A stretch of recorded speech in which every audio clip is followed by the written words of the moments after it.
it downfield. It is. Oh, it's caught. John Moran in the clutch. Oh, my word. Oh, my God. Deep to right field. Way up there. And way down the sideline. Jefferson. Another huge run. Jalen Red broke tackle. Stayed on his feet.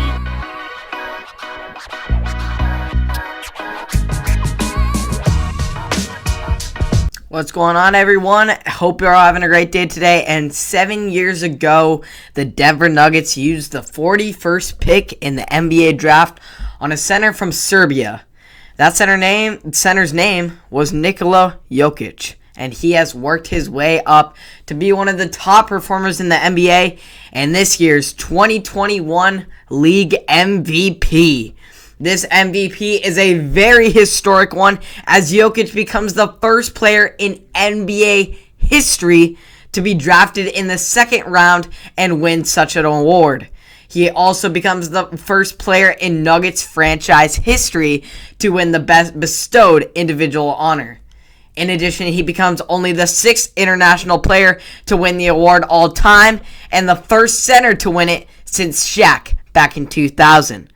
Jokic was the runaway favorite of the award, claiming 91 of the total 101 first-place votes and 971 total points. He played all 72 regular season games this season, one of just 11 players across the league to accomplish that feat in this pandemic-shortened campaign. One of the best statistical seasons in NBA history, finishing the season with a career best averages of 26.4 points and 8.3 assists, while also tying a career best by averaging 10.8 points. To be honest, I didn't even think about being in the NBA, Jokic said on TNT's Inside the NBA. My goal when I started to play basketball back home was to play in the Euro League because that was the closest top league to my country. I could play in some big clubs in Serbia and grind my way up. But then the Denver Nuggets drafted me, and it was an opportunity for me to become an NBA player. It is a big accomplishment, Jokic said, but it's something that, like I said to my guys, it's not just me. I couldn't do it by myself. It's something that is an individual award, but it's the effort of everybody who has put in the Denver Nuggets organization. Congratulations to the Joker once again of an incredible feat.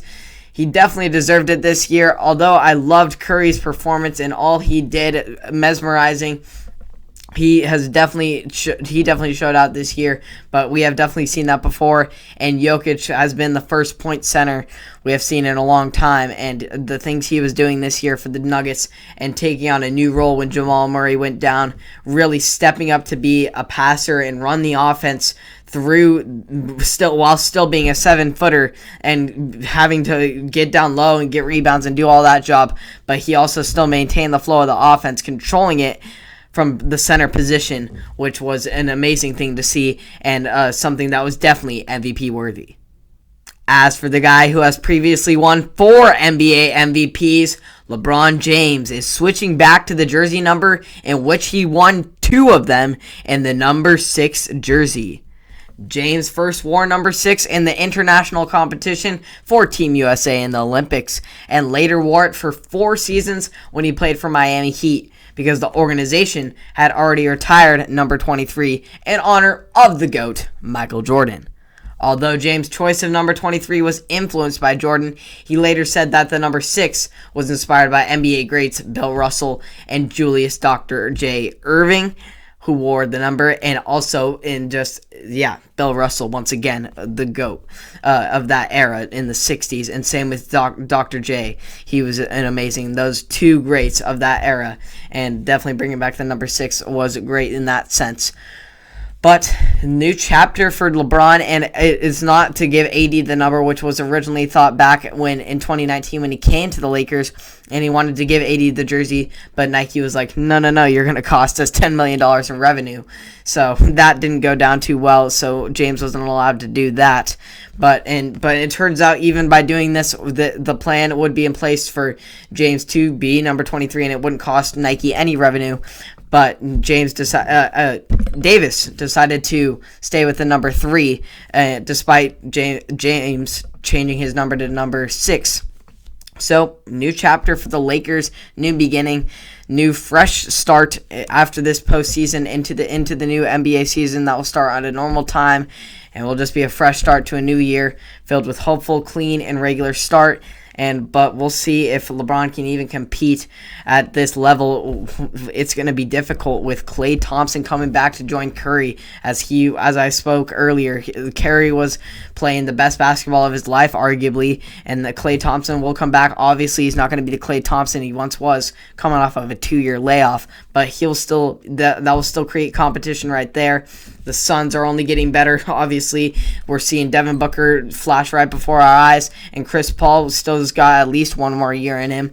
And then you also got the Utah Jazz and the superstar and Donovan Mitchell, great role players, and Jordan Clarkson, the defensive player of the year, and Rudy Gobert. And then if Kawhi potentially comes back in that series versus Utah, and Kawhi wants to stay in the Clippers, that's still going to be there. It's going to still be a stacked Western Conference, and it's going to be hard for to get out of it. And if James even gets out of the Western Conference, you still got either Philly, Joel Embiid, and Ben Simmons, or the big 3 Brooklyn Nets. So it's going to be difficult. We'll see if James can do it, but it's looking like LeBron James's championship career is coming and shortening to a close. So thank you for tuning in to another episode of Blake's Take. Hope you all enjoyed. You can catch all of it and more on Apple Podcasts, Spotify, and or YouTube, and shorter clips on TikTok. You can all watch it all, catch it all there, and I will see you all in the next one. Have a great rest of your day, everyone.